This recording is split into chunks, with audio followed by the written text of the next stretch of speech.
Ah mais là on me voit? Mais oui. Waouh. Ok.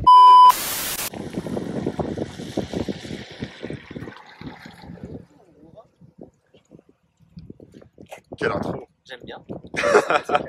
Bonjour à tous, alors aujourd'hui on va vous présenter cette Alfa Romeo 166 de 2003. Donc on a de la chance aujourd'hui parce qu'on a la meilleure version avec nous, la 3 litres en finition distinctive. Bon, la finition distinctive, ça veut dire qu'on a un petit régulateur de vitesse de série. Voilà, si la caméra veut bien nous faire le focus.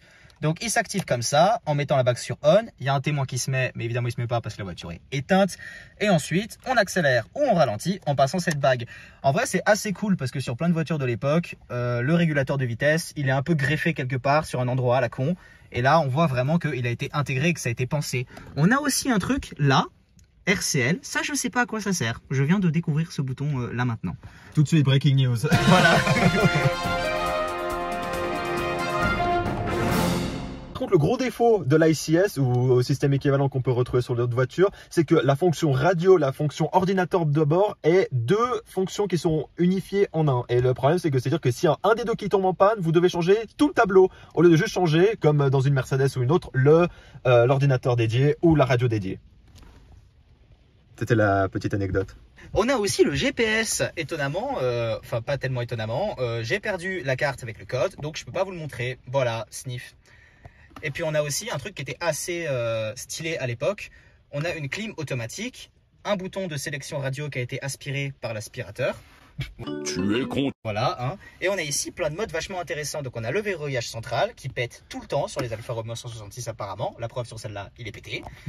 Ensuite, on a l'ASR. Donc l'ASR, c'est une sorte d'anti-patinage, anti-dérapage. C'est un truc qui fait en sorte que la voiture reste sur la route si vous conduisez comme un imbécile. À ne pas confondre avec l'ESP, qui n'a rien à voir, qui lui agit sur les freins. Voilà. Et que lui, il agit sur la traction. Et on a le mode STR. Enfin STR. Et STR, ça veut dire Sport Throttle Response.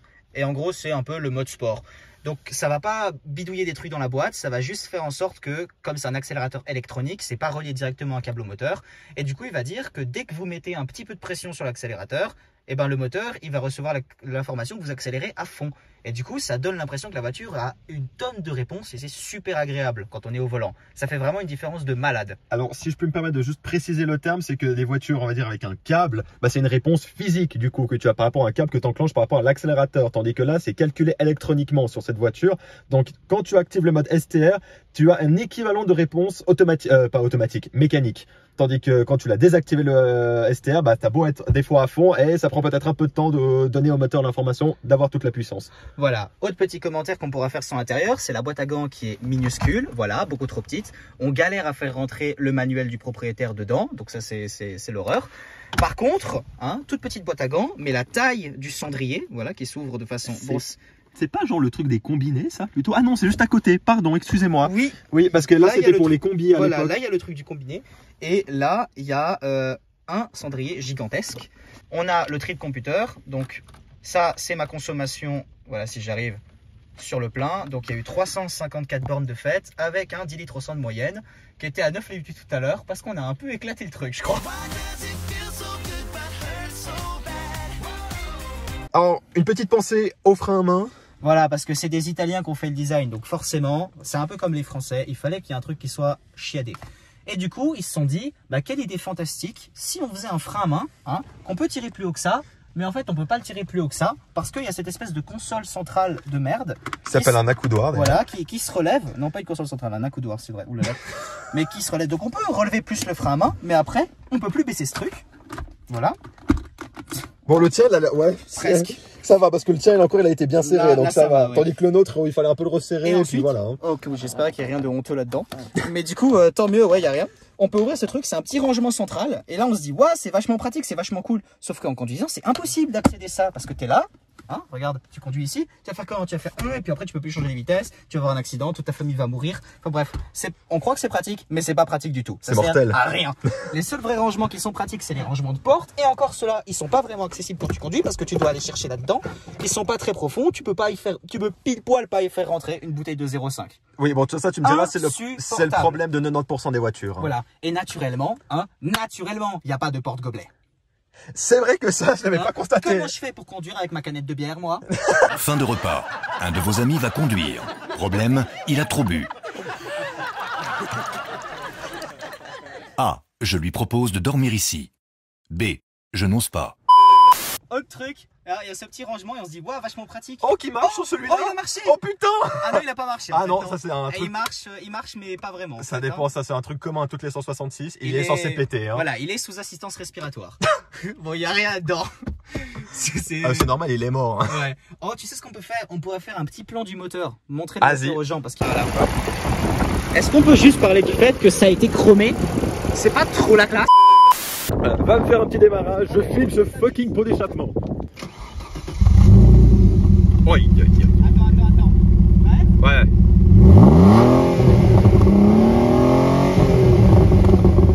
Oh là là là là, attends, je filme aussi le moteur, vas-y. Bon allez, on va aller rouler un peu. Hein. Allez.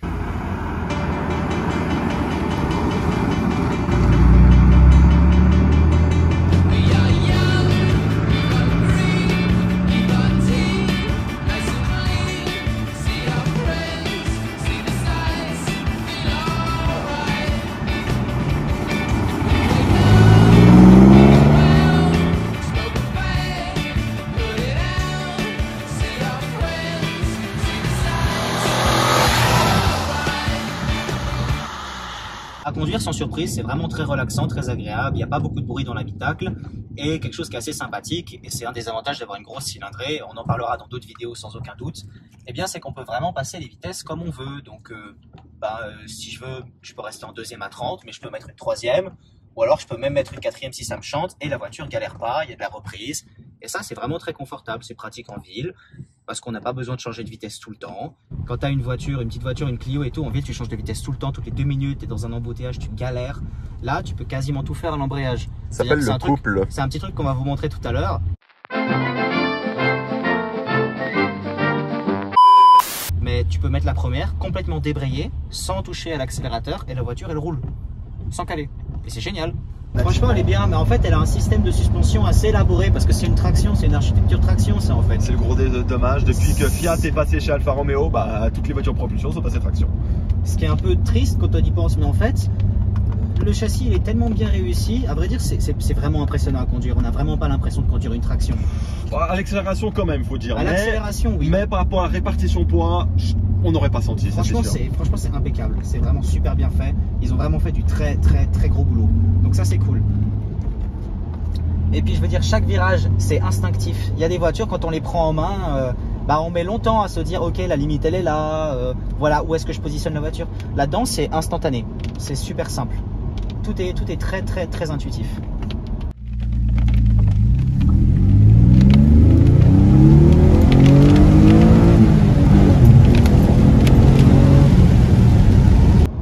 Ah, c'est génial.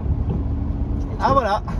Les essuie-glaces maudits. Ouais, qui se sont bloqués. Voilà. L'électronique chez Alfa. Hein. Ouais, c'est vrai que l'électronique c'est génial. Avec cette voiture, vous allez devenir expert changeur d'ampoules. Parce que les ampoules, elles foirent tout le temps. Les xénons, ils foirent pas trop. Les xénons, ça va. Ça foire une bonne fois et puis après c'est bon. Ouais, c'est ça. Ça pète une fois dans la vie de la bagnole. Donc, si vous en achetez une, vérifiez que ça a été fait.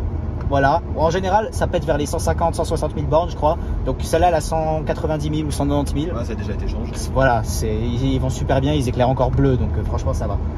Et puis, alors juste petite interruption, fun fact, c'est juste pour expliquer, on va dire un peu le xénon.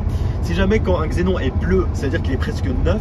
Quand il est blanc, c'est-à-dire qu'il est utilisé mais fonctionnel. Et quand il commence à devenir un peu orange, jaune, alors là c'est la merde. Ça c'est la merde et c'est qu'il va clapser bientôt. C'est ça. On a vu ça en live sur notre Alpha, mais je pense pas qu'on l'avait filmé. Non, on l'a pas filmé. Si, j'ai une vidéo. Ah, une vidéo, on le voit. Ah, justement. Ouais, on voit que les phares sont jaunes. Ouais, mais ils sont jaunes et qu'ils ont pas clapsé en live. Moi j'ai vu le truc qui avait l'ampoule, elle a clapsé en live devant moi. Ah, ça c'est assez stylé. Ah, c'est stylé. Ah ouais, mais alors, quand tu vois que t'as 2000 balles de facture, c'est stylé. Bon. Ouais, c'est moins stylé. Ouais, moins, on va dire oui, moins. Alors, rapport à la prise en main, il est important de spécifier qu'Adrien ne conduit jamais, ou très peu, en manuel. Les seules voitures manuelles que j'ai conduites, c'est celle de Théo. Voilà. Donc à chaque fois, il faut un petit temps de conversion. Et la Suzuki de Tadaron. Ouais, bon ça c'était un bœuf, honnêtement, tu vois, donc je voulais tester. Le petit démarrage en deuxième sans aucune pression. Puis directement mettre la 4. On Voilà. n'a pas senti le passage. Bon, je suis pas un convertisseur allemande, mais non, c'est sympa. Moi, j'aime C'est bien. plutôt chouette, plutôt sympathique, on va dire. Bon, ouais, c'est un plaisir. Un truc que j'avais pas spécialement remarqué, mais je me rends compte maintenant que je suis en passager, c'est qu'en fait tout est orienté vers le Oui, conducteur. vers le conducteur. C'est exactement. pratique ça. Une impulsion de 0 dans le cylindre en termes de consommation J'ai d'essence. compris ce que tu voulais dire. Qu'est-ce que tu racontes? C'est méga gênant. Qu'est-ce que je pourrais dire en termes de gogol Ok, quand tu es au frein moteur, hein, la voiture, elle injecte pas d'essence. Et du coup, chaque kilomètre que tu fais au frein moteur, c'est-à-dire vitesse engagée, pas le pied sur l'accélérateur, et ben c'est un kilomètre gratuit. Voilà. Exactement, voilà, j'aurais pas dit mieux. C'est vrai. Pour les gogoles, ça va bien cette explication. Exactement, elle est bien. Pour les... Oh, tout de suite. Ouais, là je suis Tout de méchant suite, aujourd'hui. il est- J'ai une chaussette de merde aussi. Il est dégradant. Quand on fait de l'autoroute ou des petites routes, bah, la voiture elle consomme pas beaucoup. C'est essentiellement en ville que ça consomme des tonnes. Bah, c'est des voitures qui ont été conçues pour l'autoroute. Et celle-là, en l'occurrence, pourrait rivaliser avec une autoroutière. La W210 que bip. Oui, ou la Mercedes, ou la Mercedes, la BMW série 5 aussi. Ah, et puis la- bah oui. Et puis la Citroën C5 aussi, et la Peugeot 406. J'ai un pote qui a une C5 en vrai, mais elle est plus trop d'origine. Ouais. Oh. Bon, Hop, on va pas balancer maintenant. le petit remap. Ah là là. Ouais, rip un map en HDI 2 litres s'il vous plaît. quoi. Mais pourquoi pas, hein, après tout. Il faut faire ça sur une moteur qui valent la peine, je trouve. Même. Allez, ça c'est fait, ça c'est dit. Oui, mais bon. Excusez-moi de dire les choses. Hein.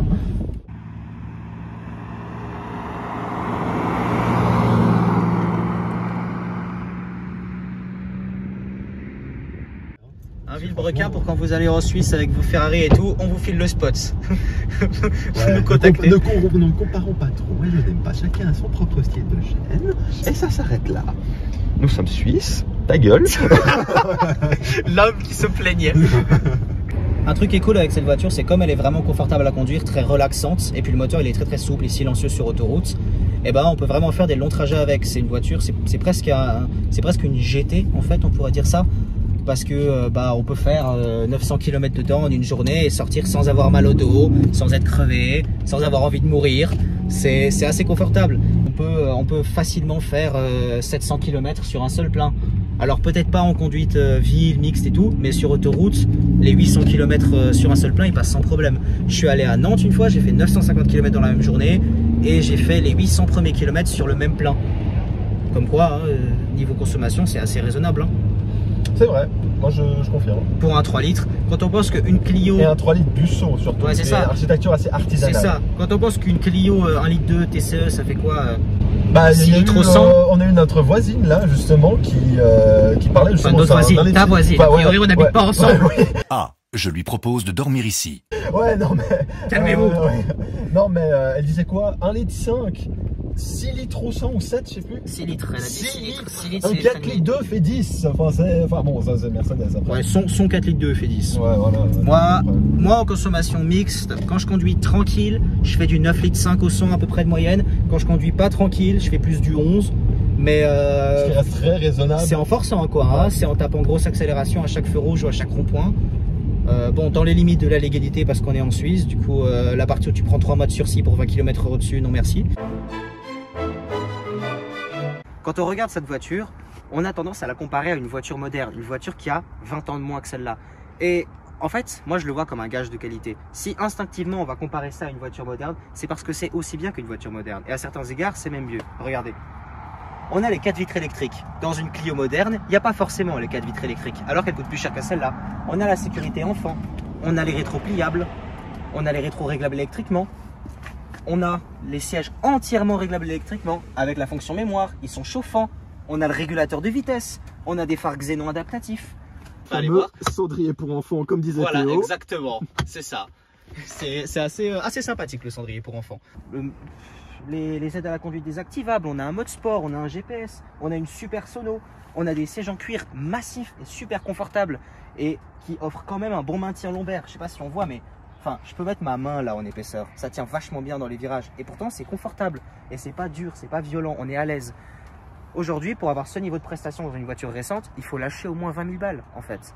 Donc, pour moi, eh ben, ce genre de voitures-là sont beaucoup plus compétitives en fait en termes de prix versus performance qu'une voiture plus moderne qui, en plus du fait qu'elle va être plus chère, va probablement accélérer moins fort, va être moins agréable à la conduite. Et franchement, quoi, on a quand même beaucoup plus la place là-dedans. Au moins, celle-là, il n'y a personne qui a la même, non?